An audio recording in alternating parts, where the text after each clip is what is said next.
I think as a society, we haven't really come to grasp with the importance of play, especially with our dogs. Almost immediately, we got hit with a big distraction, which is a kid on a bike. Usually, this is the back of a school. There isn't a lot of foot traffic, but this is why I prep my dogs to do the things that I do with them every day, like a collar grab. Because there's kids rolling around in bikes and my dogs are off leash, I don't want them to think that me reaching over for their collar is something to be seen as something negative. Now, something like this is probably the biggest trigger for cows. The lady, she's a fucking pro. As you can see, she was just laying there like a champ. But for cows, this would have been something that really would have set him off, and not a situation that I would have put him in a year ago. For him to have the confidence and the trust in me to be able to play outside is massive. For dogs who feel insecure outside, eventually involving some form of play is super important for them to build their confidence outside. For overly confident dogs like Riot, it's more about teaching them to control that energy and those impulses around different distractions like squirrels, dogs, people that are oogling at her and how cute she looks, asking to say hi. It's more about teaching her how to control that friendliness in this type of space. While with cows, they're truly my yin and yang. Or for him, it's the opposite.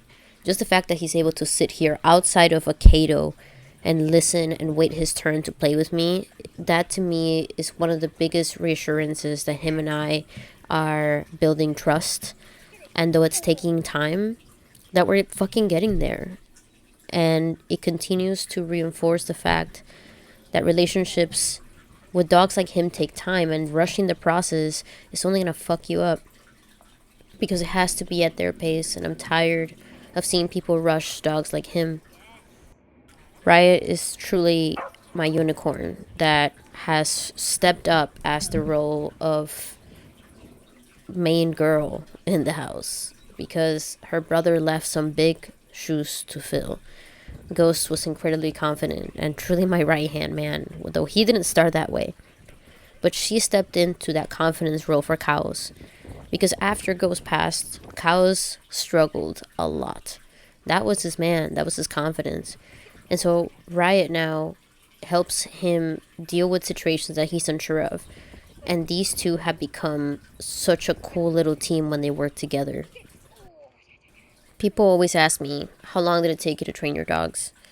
And the answer is all day, every day. It's like going to the gym. It's like building habits. It's like building a relationship with anybody. It's something that is ongoing and something that's ever changing. And it's something that you always want to be honest about.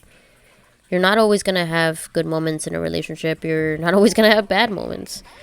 But it's how you connect, how you grow, how to communicate. To me, that's what matters. And when I work with my clients, this is my goal. To get them to achieve a relationship with their dog.